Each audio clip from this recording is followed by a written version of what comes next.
another book talk video to share with you guys.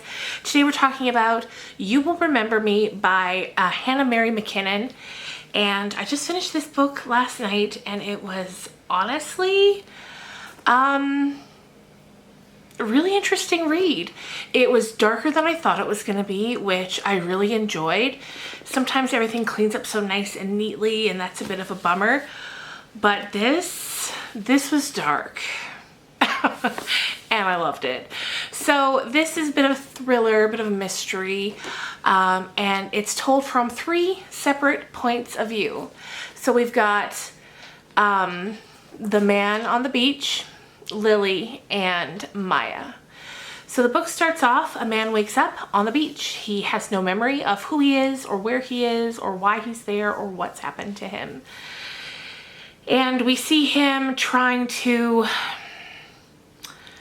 just sort of find a way to get some clothes and get to where he thinks he's from.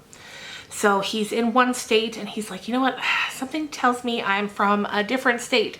So they're fairly close by and he tries to find a way by sneaking into somebody's like camper attached to their vehicle because he sees that they have the license plates of the place he is trying to get to. Then we hear from a woman named Lily, and her boyfriend has gone missing.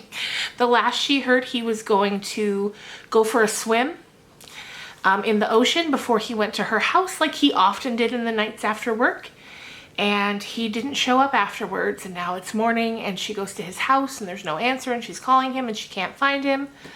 Eventually she heads to the beach where she finds his truck. And inside his truck, she finds his cell phone and wallet, because of course you're not going to take them on a swim with you in the beach. And she gets really nervous, so she calls the police to try to put out a missing persons report. As time goes by, the man on the beach, who Lily knows as Jack, that's her boyfriend's name, Jack, so he makes his way to the state where he wanted to go. I think it's Maine. Somewhere on the east coast of America. But I think it's Maine, and I think the place where Lily is Maryland, I think. So he gets to that state and he goes into a gas station, gets some snacks. He sees a girl's cell phone like sort of laying on her basket or whatever, and he grabs it and he starts walking away, and she's yelling out like, hello, you just stole my cell phone. And eventually he stops and turns around and she recognizes him. She recognizes him as someone she grew up with, and she calls him Ash. So at first he's really confused because one of the things he's able to piece together is that he's wearing a watch, and the inscription on the back of the watch says, "To Brad, love, Rosalie." So he thinks his name is Brad. This girl's calling him Ash, and Lily, of course, knows him as Jack. So once things get going, she's like, oh my God, Ash, it's you. Where have you been? It's been like over 2 years. Nobody's know where you were. We have to call your sister, Maya, right away. And here comes in the 3rd point of view. That's Maya. And they call her and she comes down and she is ecstatic to see him. Of course, to the man on the beach, or Ash, as we now know his real name is, he's very overwhelmed. He can't remember a single thing, and you know, as excited as she is, he's just very confused.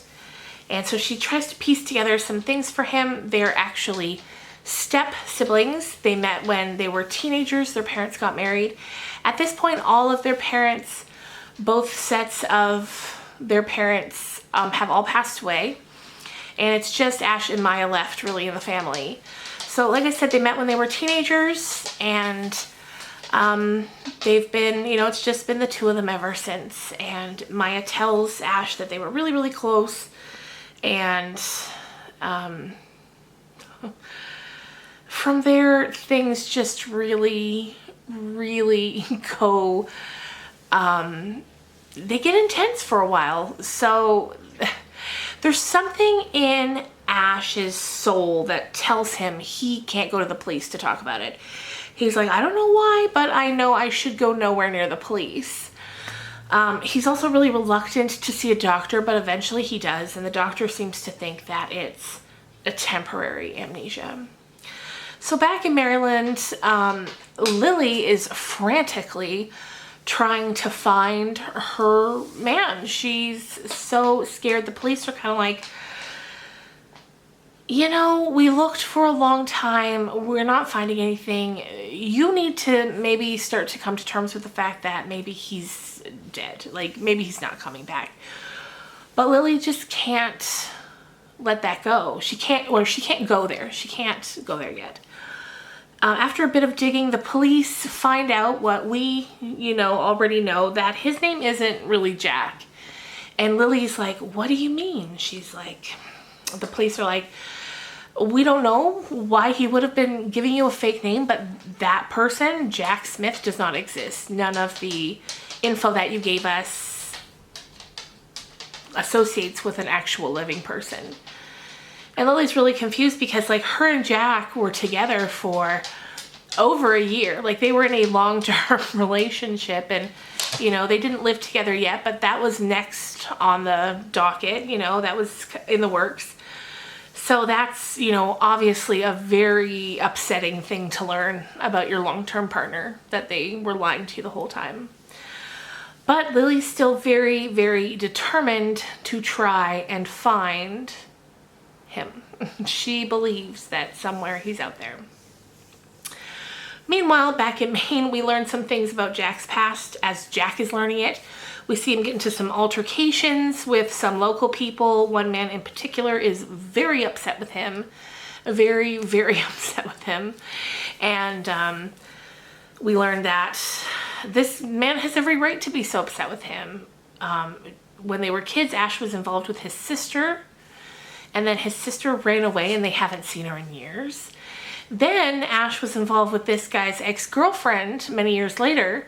And then that girl fell to her death. And this guy, McKinnon, his name is, he is convinced Ash has something to do with one, if not both of these death/disappearance. He's like, nope, no, there's something off with you and it's not okay.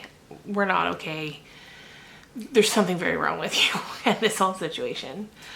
So Ash starts to get the weird feeling that maybe there is something off with him. Maybe he is a bad person or a criminal. After all, that would explain his deep-seated reluctance to contact the police about the whole situation.